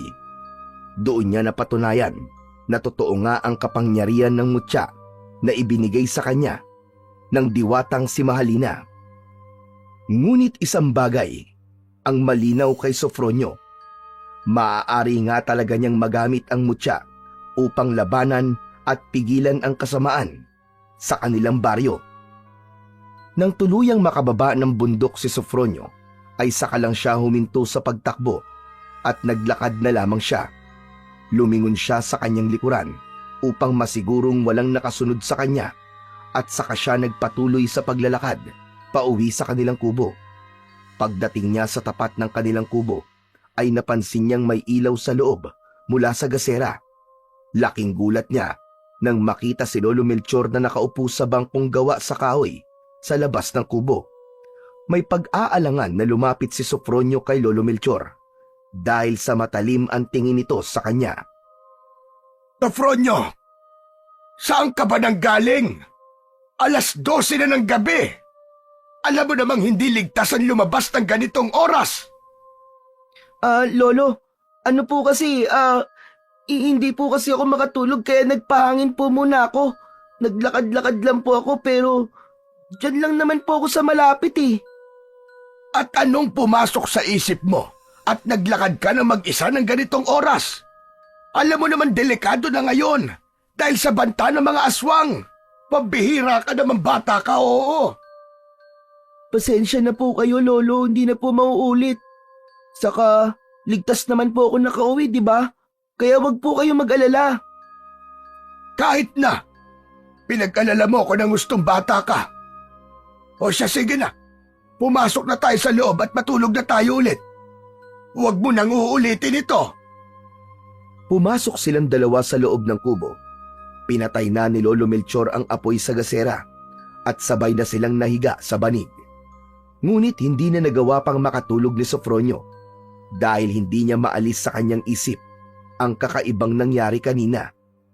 Hindi siya makapaniwala na simula sa gabing yon ay magiging tagapagtanggol na siya ng kanilang baryo laban sa lahat ng uri ng kasamaan at pang-aabuso. Kinabukasan, habang mag-isa si Sofronio sa kanilang kubo, ay nagtungo si Sofronio sa isang tagong bahagi ng bundok dahil nais niyang subukan ang iba pang kapangyarihan ng mutya. Inilabas niya ang kwintas na nakatago sa ilalim ng kanyang damit. Hinawakan niya yon ng mahigpit. Sa gitna ng tahimik na paligid, sinimulan niyang subukan ang kapangyarihan ng mutya at umasa siyang mauunawaan niya kung paano kontrolin ang 4 na elemento. Unang sinubukan ni Sofronio ang apoy. Hinanap niya ang ilang tuyong sanga at sinikap na ituon ang kanyang isip sa paglikha ng maliit na liyab. Sa simula, walang nangyari. Ngunit nang maramdaman niyang tumitindi ang init mula sa kwintas, nagliyab ang mga sanga na parang sumunod yon sa kung ano ang nais ng kanyang utak. Agad niyang pinatay ang apoy nang sinubukan niyang pagalawin ng lupa. Ay malakas yung bumagsak sa apoy. Matapos yon, ay itinuon niya ang kanyang lakas sa hangin at tubig. Pumikit siya at pinakiramdaman ang mahinang ihip ng hangin sa paligid. Sa isang iglap, may dumaloy na enerhiya mula sa kanyang mga kamay. Dahilan upang mabilis at lumakas ang hangin sa kanyang paligid. Masayang bumaba si Sofronio ng bundok at nagtungo naman siya sa isang batis na nasa paanan ng bundok. Sinubukan niyang pagalawin ng tubig at pinaangat niya yun sa ere. Pinagalaw niya ang tubig ng ayon sa kanyang kagustuhan. Nagawa niya yung kontrolin gamit lamang ang kanyang isip. Agad niyang pinabagsak ang tubig sa batis at hindi niya napigilan ang labis na pagkamangha. Napagtanto ni Sofronio na sadyang napakamakapangyarihan ng mutya ng diwata dahil kahit wala siyang formal na pagsasanay ay nagagamit niya ng maayos ang kapangyarihan ng mutya. Isang gabi, abala si Sofronio sa loob ng kubo nila sa pagtitiklop ng mga damit nila ng kanyang lolo. Maya-maya pa ay narinig niya ang pagtawag ni Lolo Melchor sa kanya na nasa likod ng bahay dahil magluluto na ito ng pagkain nila para sa hapunan. Inihinto niya muna ang ginagawa at nagtungo sa kanyang lolo. Bakit po, Lolo? Bumili ka nga muna ng posporo sa tindahan ni Aling Talya. Naubusan na naman tayo ng posporo eh. Hindi ko napansin. Natigilan si Sofronio nang makita ang mga kahoy na panggatong sa kalan. Isang ideya ang pumasok sa utak niya. Lolo, tignan niyo po yung nasa taas ng puno. Parang may gumagalaw po. Mabilis na tumingin si Lolo Melchor sa itinuturo ng kanyang apo At habang nakatingin doon ang lolo niya, ay pasimple niyang ginamit ang mutya upang paapuyin ang kalan. Sa isang iglap, nagliyab ang mga kahoy, dahilan upang mapaatras si Lolo Melchor nang dahil sa gulat. Aba! Ano nangyari? Diyos mio! Bakit biglang nag-apoy yan? Baka naman po may naiwan pang baga kanina, Lolo. Natamaan po siguro ng hangin kaya bigla pong lumiyab. Napakamot sa likod ng ulo si Lolo Melchor. Parang imposible naman yon. Pero hindi bali na nga. Tutal may apoy na yan, ay bukas ng umaga ka na lang bumili ng posporo. Sige po, Lolo. Baka po may iba pa po kayong iuutos. Wala na. Sige na, bumalik ka na rin sa ginagawa mo. Tumango si Sofronio at mabilis na bumalik sa loob ng kubo habang hindi niya napigilan ang mapangiti dahil naisip niya na hindi lang sa pakikipaglaban niya magagamit ang kapangyarihan ng mutya, kundi maging sa pang-araw-araw nilang pangangailangan ni Lolo Melchor. Matapos magapunan ay nagpahinga lang sina Sofronio. Pagsapit ng 9:00 ng gabi ay humiga na sila ng kanyang lolo at mabilis siyang nakatulog. Ngunit sa gitna ng maimbing na pagkakatulog ay biglang nagising si Sofronio. Nagtaka siya kung bakit ang bilis ng tibok ng puso niya. Pakiramdam niya ay may hindi magandang nangyayari sa kung saan. Hanggang sa isang tinig ang biglang umalingaw-ngaw sa kanyang isipan. Isa yung sigaw mula sa lalaking humihingi ng tulong. Tahimik na tumayo si Sofronio at siniguro niyang hindi magigising ang kanyang Lolo Melchor. Lumabas siya ng kubo at maingat niyang isinarado ang pinto. Sa ilalim ng liwanag ng buwan, sinundan niya ang direksyon na sinasabi ng boses sa kanyang utak. Palakas ng palakas ang tibok ng kanyang puso sa kanyang bawat pagakbang. Napansin niya na ang direksyon na pinupuntahan niya ay sa palayan kung saan nagtatrabaho ang kanyang lolo. Habang papalapit siya roon, ay mas lalong lumakas ang sigaw ng lalaking humihingi ng tulong, kaya mas lalo rin niyang binilisan ang kanyang paglalakad hanggang sa tumakbo na siya. Nang makarating si Sofronio sa taniman ng palay, ay natanaw niya ang isang lalaki na tumatakbo at hinahabol ng 2 aswang. Nadulas ang lalaki at natumba sa putikan, dahilan upang mas lalong lumiit ang layo ng mga aswang dito. Hindi na nag-atubili pa si Sofronio. Mabilis niyang hinubad ang kanyang damit at itinakip yon sa kanyang ilong at bibig upang itago ang kanyang pagkakakilanlan. Mabilis siyang tumakbo papunta sa direksyon ng lalaki at bago pa makalapit ang 2 aswang dito, ay humarang siya sa pagitan ng biktima at ng mga aswang. Kinontrol ni Sofronio ang putik mula sa taniman gamit ang kanyang mutya. Kasunod nun ay mabilis niyang ibinato ang putik sa mga mukha ng mga aswang. Nagwala ang 2 at sumigaw sa galit habang kinukuskus ang putik na tumakip sa mga mata ng mga ito. Hinawakan ni Sofronio ang lalaki sa braso. Umalis na po kayo rito! Bilisan niyo po! Hindi na nagdalawang isip pa ang lalaki at mabilis itong tumakbo palayo. Habang papalayo ang lalaki, ay hinarap ni Sofronio ang 2 aswang na galit habang nakatingin sa kanya. Nagbabaga ang mga mata nito. Gusto niyo ng laban? Tara! Ibibigay ko sa inyo ang hinahanap niyo! Sinugod si Sofronio ng unang aswang, ngunit mabilis siyang umiwas at sinuntok ito sa sikmura. Tumalsik ito sa putikan. Ang pangalawa naman ay sumugod mula sa likuran niya, ngunit mabilis siyang humarap at sinipa ito sa dibdib, dahilan upang ito ay mapaatras. Ngunit bago pa man makabalik sa laban ang 2, isang malakas na alulong ang umalingaw-ngaw mula sa hindi kalayuan. Luminga ang 2 aswang at nagtaka si Sofronio nang tumakbo ang mga aswang palayo hanggang sa tuluyang nawala ang mga yon sa kanyang paningin. Hoy! Bumalik kayo rito! Mga duwag! Bumalik kayo rito! Pinahid ni Sofronio ang pawis sa kanyang noo at bahagya siyang natawa dahil naramdaman niyang natakot ang 2 aswang sa kanya. Napangisi siya at nagdesisyon siyang umuwi na Ngunit sa pagharap niya sa kanyang likuran, ay nagulantang siya nang may isang malaking nilalang ang biglang sumulpot sa kung saan. Bago pa siya makagalaw, ay mabilis siyang sinakal ng isang mas malaking aswang. Parang bola ng apoy na nagliliyab ang mga mata nito. Iniangat siya nito mula sa lupa. Ang lakas ng kamay nito ay parang bakal na hindi niya matanggal sa leeg niya. Nagpumigla si Sofronio.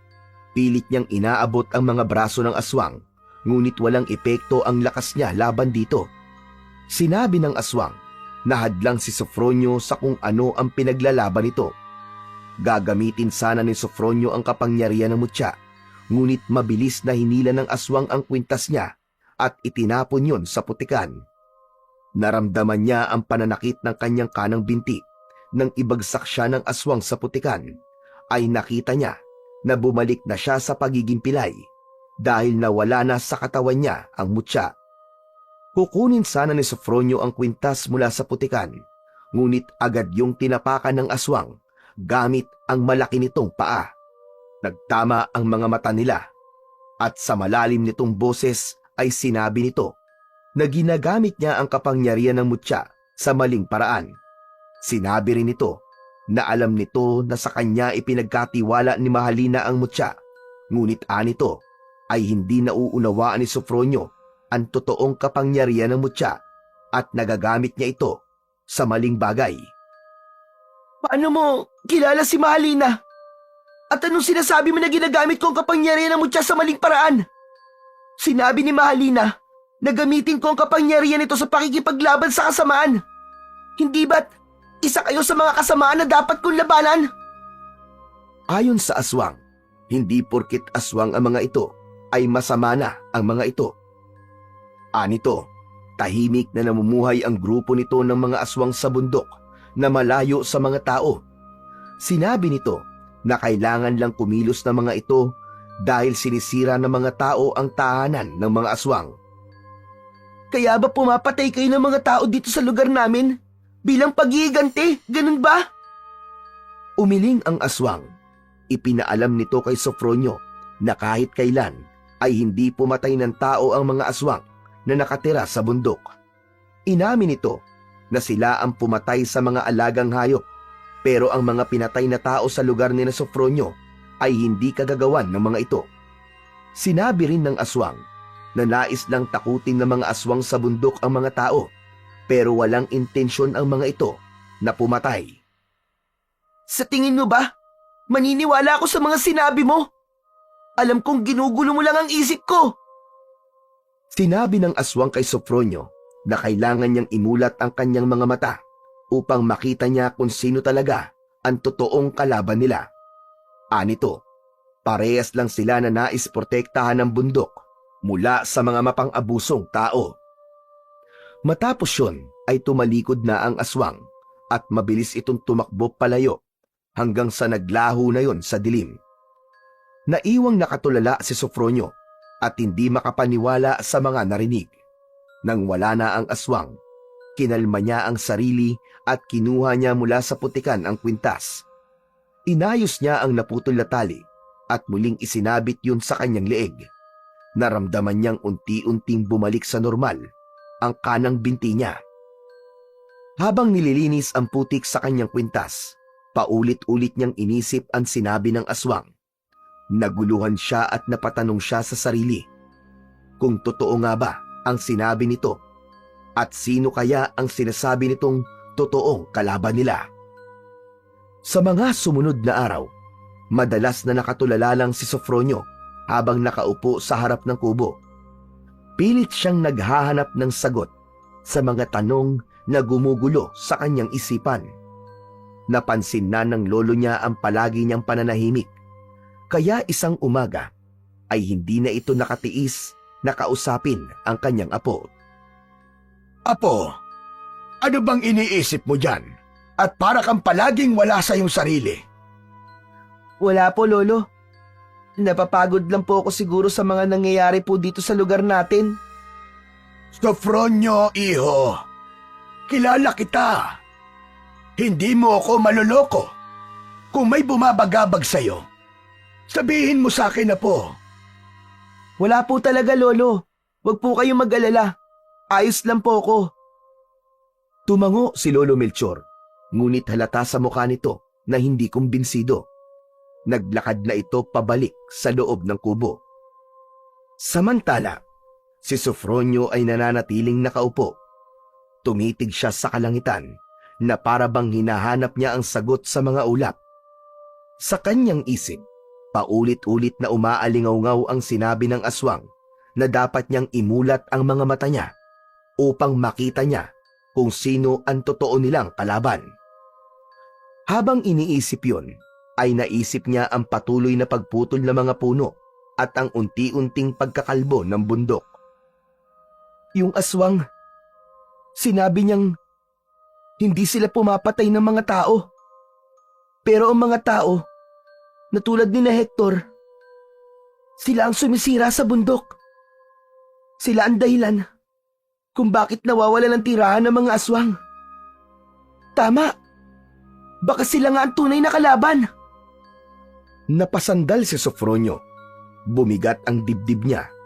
Sa realisasyon na yon, unti-unti nang naging malinaw ang lahat sa kanya.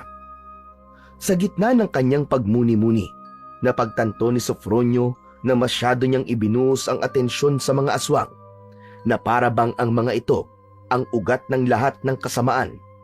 Ngunit habang inaalala niya ang mga sinabi ng aswang at ang patuloy na pagkasira ng bundok, unti-unti niyang naunawaan na ang tunay na kalaban ay hindi ang mga nilalang na kanyang nilalabanan, kundi ang mga tao na tulad ni na Hector, na mga gahaman at walang pakundangang sinisira ang kalikasan para sa sariling kapakinabangan.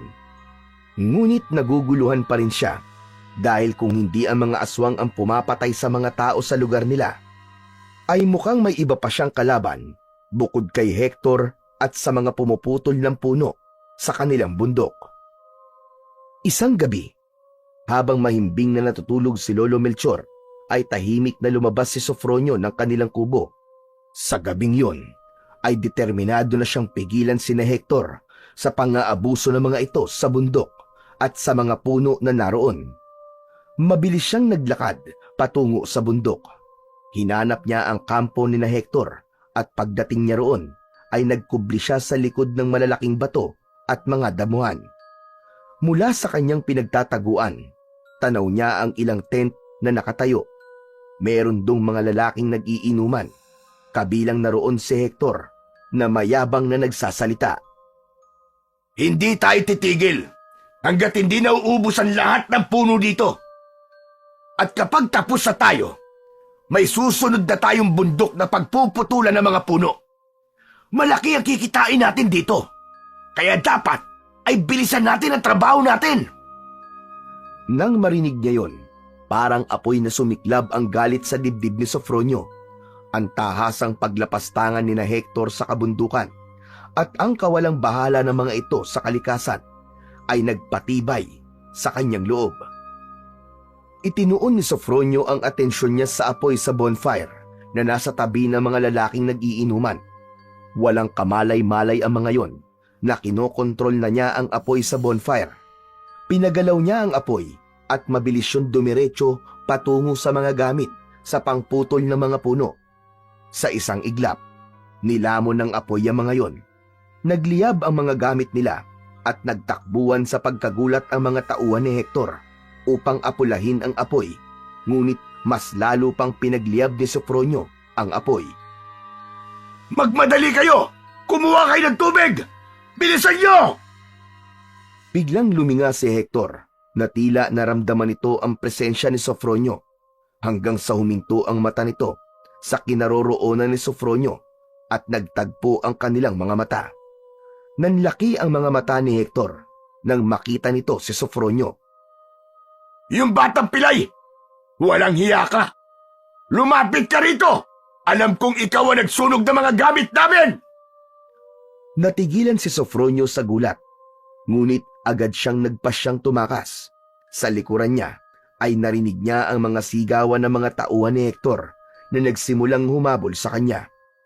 Habang papalapit ang mga yon, ay hinawakan ni Sofronio ang mutya at sinimulan niyang kontrolin ang lupa. Pinagalaw niya ang lupa at bigla yung nabiyak at nagkaroon ng malalim na hukay sa parte ng lupa kung saan naroon ang mga tauhan ni Hector. Nahulog ang mga yon sa hukay at umalingaw-ngaw ang malakas na sigaw ng mga yon. Napalingon si Sofronio at nakita niya sa hindi kalayuan si Hector na galit na nakatingin sa kanya. Muli siyang tumakbo ng mabilis. Ramdam niya na nakasunod si Hector sa kanya. Mabilis niya itong nilingon at doon niya nakita ang isang bagay na hindi niya kailanman inaasahan. Unti-unting nagbago ang anyo ni Hector. Ang mga mata ay naging matalim at mabalasik at ang mga kamay ay nagkaroon ng matutulis na kuko. Bumuka ang bibig nito at nakita niya ang matutulis nitong mga ngipin. Nangilabot si Sofronio nang malaman na isang aswang si Hector. Mas bumilis ang galaw ni Hector nang maging aswang ito. Bigla itong tumalon ng mataas at bumagsak ito sa likod ni Sofronio. Napasubsob siya sa malamig at matigas na lupa. Naramdaman niya ang bigat ng mga kamay ni Hector sa kanyang balikat. Agad na kumilos si Sofronio. Hinawakan niya ang kanyang mutya na nakasabit sa kanyang leeg. Lumakas ang hangin sa paligid nila at bumalot yon kay Hector. Tinangay ito ng hangin palayo kay Sofronio at malakas na tumama ang likod nito sa isang puno. Tumayo si Hector na parang walang nangyari dito, habang si Sofronio naman ay pilit ding tumayo kahit masakit na ang buo niyang katawan. Paano mo nagawa yun? Anong klaseng kapangyarihan ang meron ka? Hindi mo na dapat malaman, Hector! Sa bagay, kahit ano namang kapangyarihan ang meron ka, ay wala ka pa ring laban sa akin. Nagkamali ka ng kinalaban dahil ako ang pinakamalakas na aswang! Tinitigan ni Sofronio si Hector at sa kabila ng takot na nararamdaman niya, ay nanatili siyang matatag. Sabihin mo! Ikaw ba? Ikaw ba ang pumatay sa mga tao sa lugar namin? Oo, ako nga. May mga gabi na ang pagkauhaw ko sa dugo ng tao ay hindi ko napipigilan. Hindi lang pala ang bundok ang sinisira mo, kundi ang buhay naming lahat. Hindi nga pala mga aswang sa bundok ang totoong kalaban, kundi ikaw pala, Hector! Ikaw ang dahilan kung bakit marami ang taong nawawalan ng mahal sa buhay. Hinawakan ni Sofronio ang mutya at itinuon niya ang kanyang kapangyarihan sa pagpapagalaw sa lupa. Umuga ang lupa at nagkaroon ng bitak sa mismong kinatatayuan ni Hector.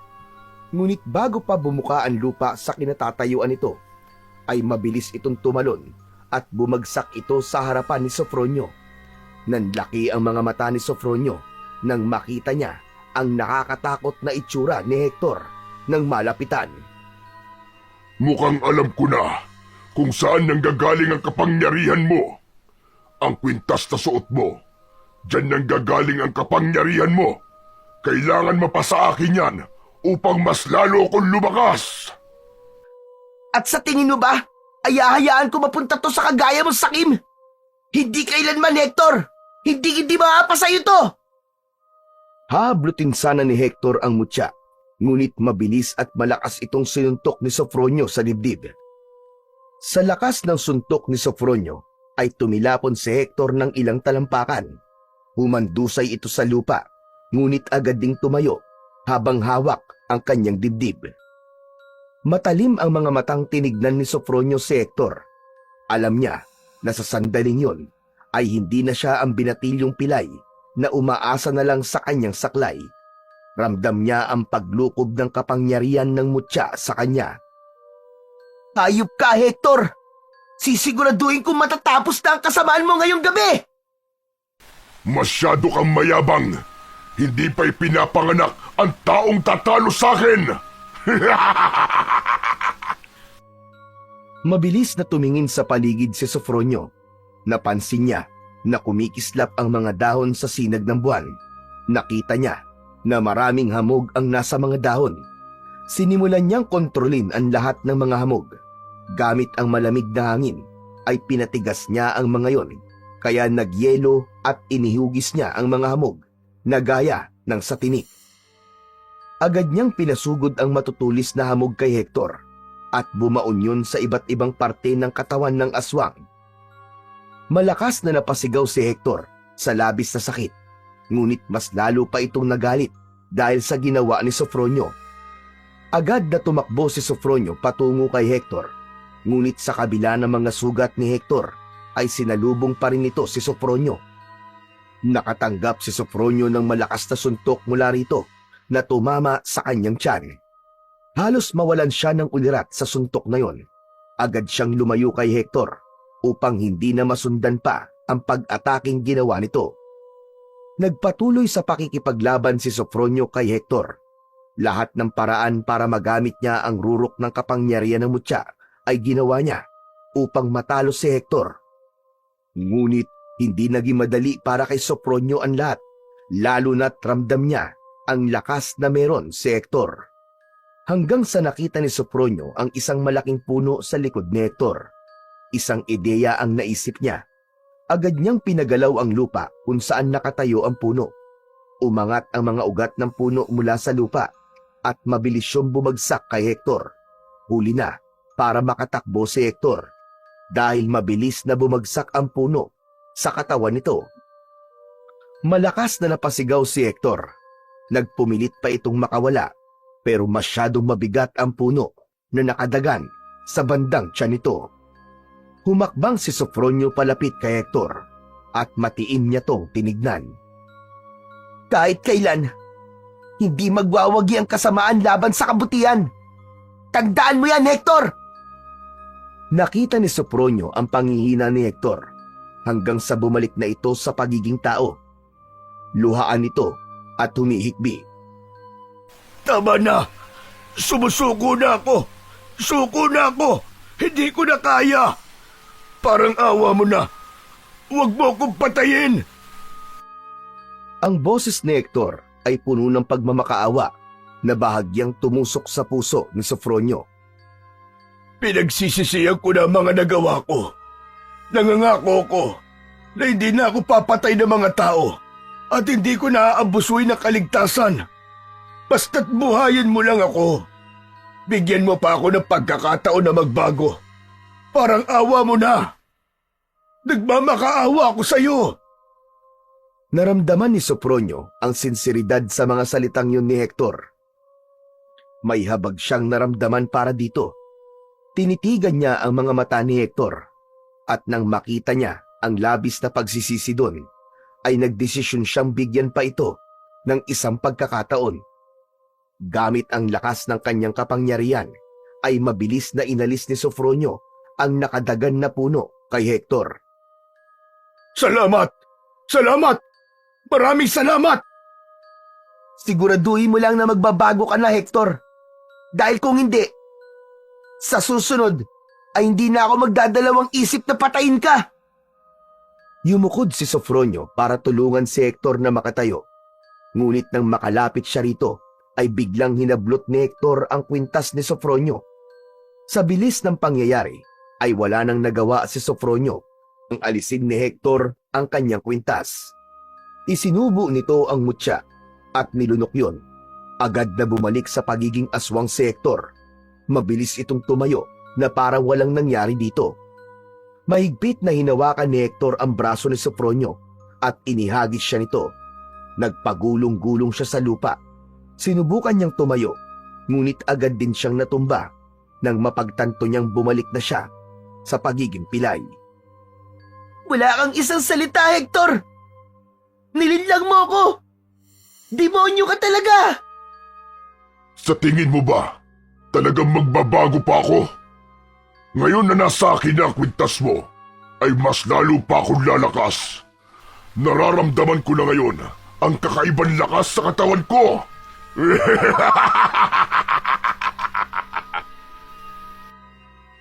Ngunit maya-maya pa ay napahinto bigla si Hector sa pagtawa. Nagkaroon ng pagkabigla sa mukha nito. Napaatras si Hector habang nakatingin sa mga kamay nito. Teka, ano nangyayari? Bakit umiinit ang katawan ko? Ano nangyayari? Nagulat si Sofronio nang biglang nagliyab ang buong katawan ni Hector.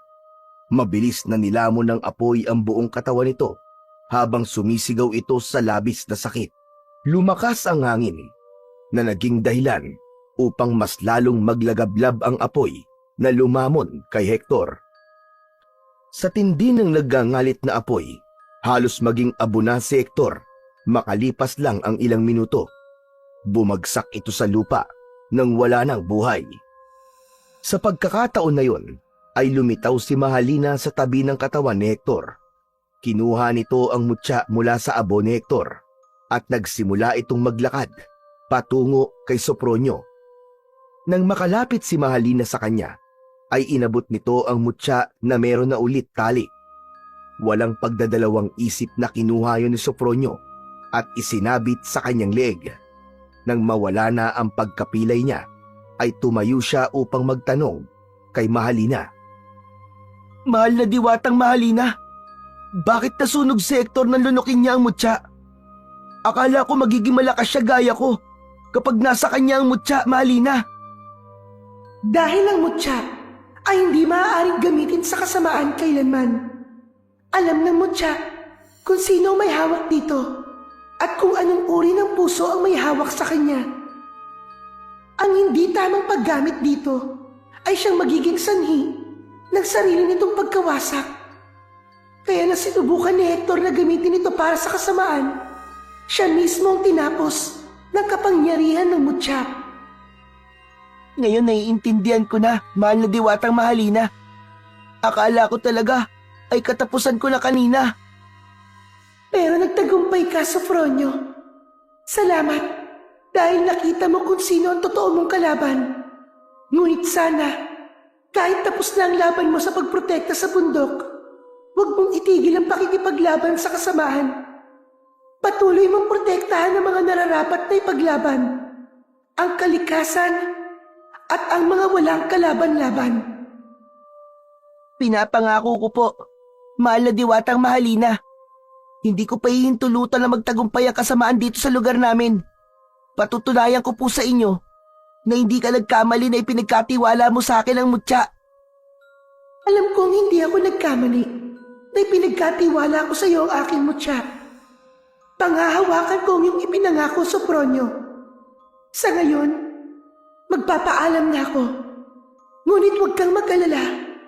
Palagi ako nakabantay sa iyo. At kung kailangan mo ng gabay, ay nandito lang ako.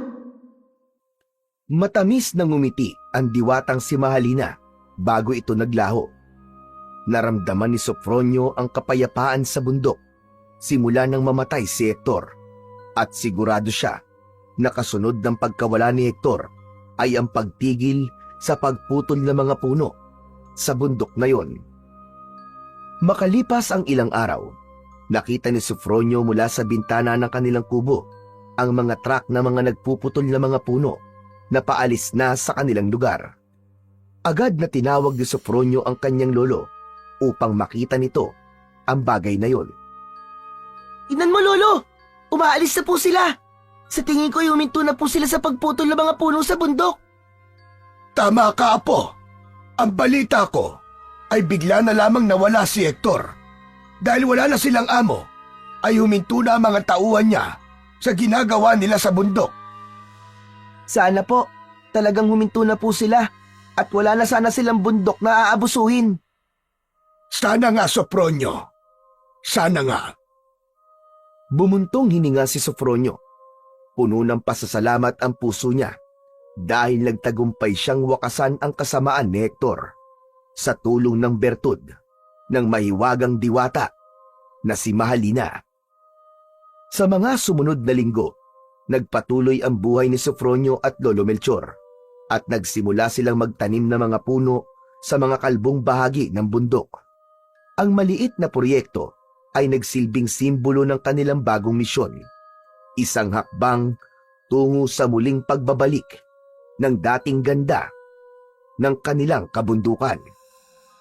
Sa umpisa ay silang dalawa lamang ang nagtsatsagang magtanim doon, pero hindi naglaon ay may ilang mga tao na ang tumulong sa kanila.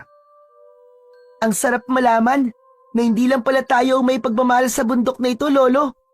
Tignan niyo po, oh. Ang dami na nagtatanim ng puno dito sa bundok. Alam kasi ng mga tao dito sa atin na tayo rin na mapipinsala kapag hindi natin inalagaan ang bundok na ito, Apo. At sigurado ko na dadami pa ang tutulong sa atin sa mga susunod na araw. Alam ni Sofronio na matagal pa bago tuluyang bumalik sa dati ang kabundukan. Ngunit sa puso niya, nakatanim na ang isang matibay na paniniwala na mas mabuti nang magsimula at magtulungan kaysa maghintay na lang sa isang himala. Matapos ang lahat ng nangyari, natutunan ni Sofronio na ang tunay na lakas ng isang tao ay hindi lamang nakasalalay sa kapangyarihan o sa lakas ng katawan, kundi sa kung paano ito ginagamit sa kabutihan. Nagdesisyon si Sofronio na ilihim sa lahat maging sa kanyang lolo Melchor ang tungkol sa kapangyarihan ng kanyang mutya. Nangako siya na gagamitin niya ang mutya upang protektahan ng mga tao, kalikasan at ang mga hindi kayang ipagtanggol ang kanilang sarili laban sa puwersa ng kasamaan.